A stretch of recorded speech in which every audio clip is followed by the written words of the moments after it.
Hello Libra, thank you for joining me for your Sun or Ascendant forecast for week commencing the 13th of August.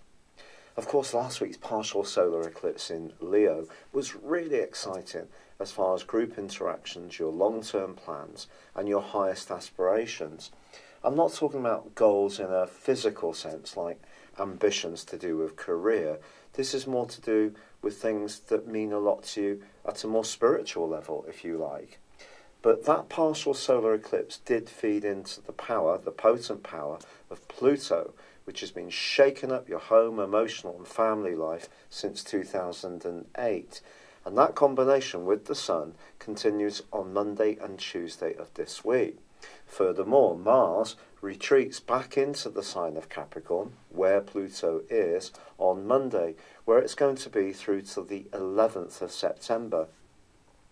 This suggests that your emotional world could be a little bit more feisty over this next 4 weeks, particularly through to the end of this week when Mars continues its right angle with Uranus, which is in a deep and passionate part of your situation, can create surprises around things you share with others or around business or long-term financial planning.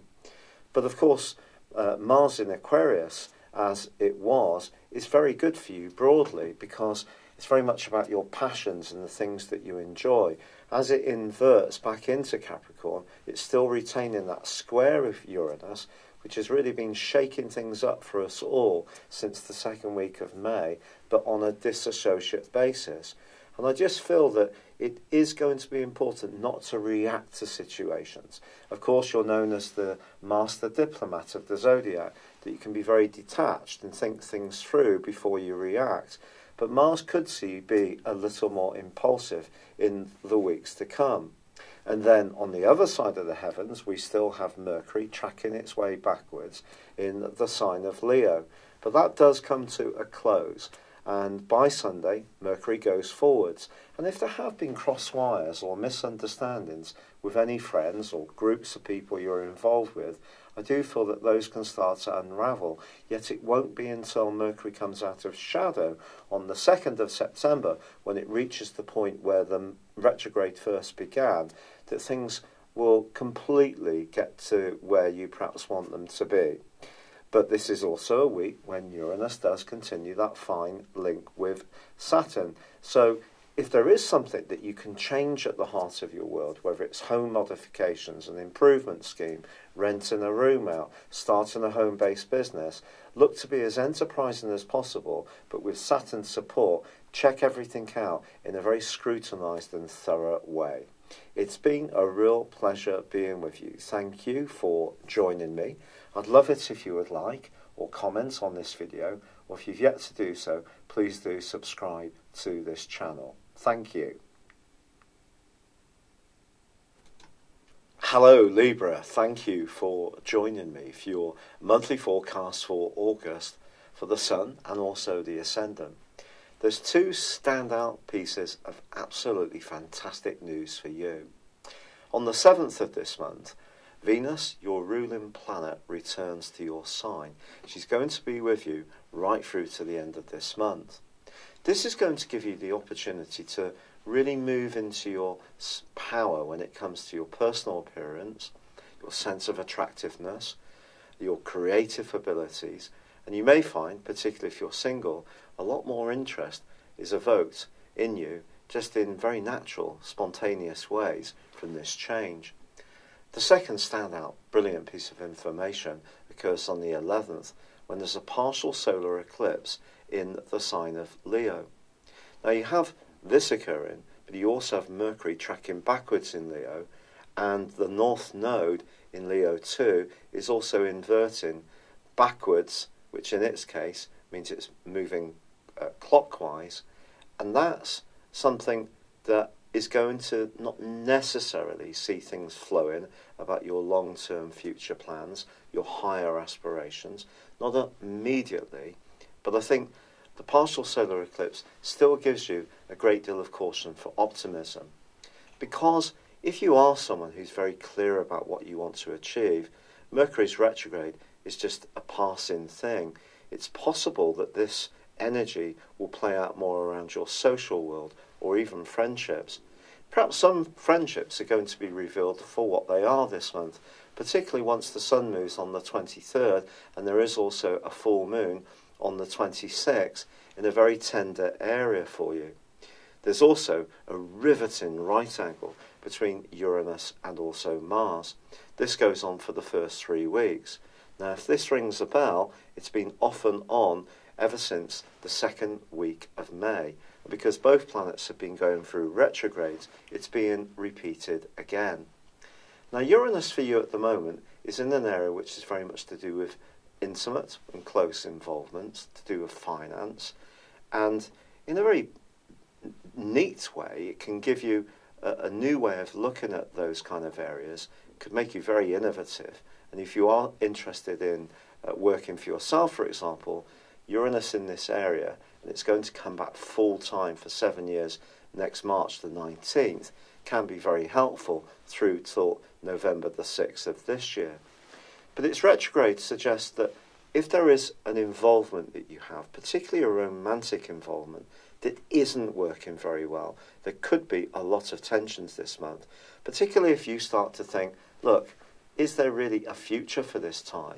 Or is there a sense that there's too much cloying demands upon you, that the free-spirited part of your nature, totally natural for an air sign, that loves to socialise, mix and mingle, if that's being limited a bit too much, that could see you staging something of a rebellion. Now, ironically, on the 13th, Mars is going to invert backwards into the sign of Capricorn, but the right angle, the square, is going to continue for another week. Now, Mars is going to be in this area for 1 month. And of course, you already have Saturn and Pluto here too. And this is all about home, family, and emotions. So Mars can stir things up a little bit, quite frankly, in the following 4 weeks. And obviously 2 of those weeks exist in this month. So if you're not feeling that there's much nurturing in any part of your situation for you, your deepest emotional needs are not being met, somebody's not really getting what you're wanting, the fact that there is this partial solar eclipse in the 11th house and that Venus is in your sign from the 7th is going to see you, I think, gravitating towards new opportunities, new people, if you like, new tribes that will understand really where you are coming from.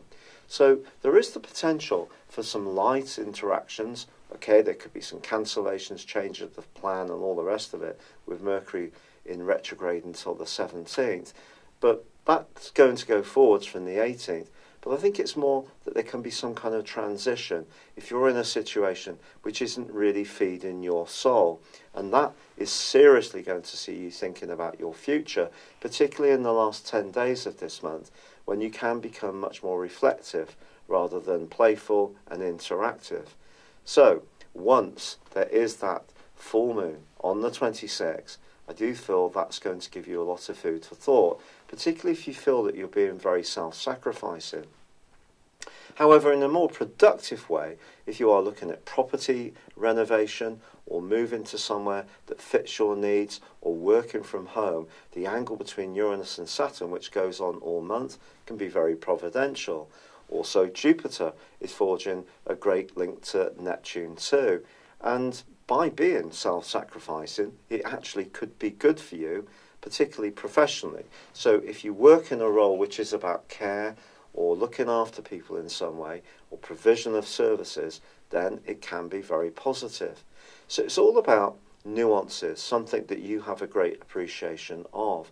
And by the end of this month, I feel that you will really be sorting out what's important to you, recognizing who is really more in tune with your needs and who isn't.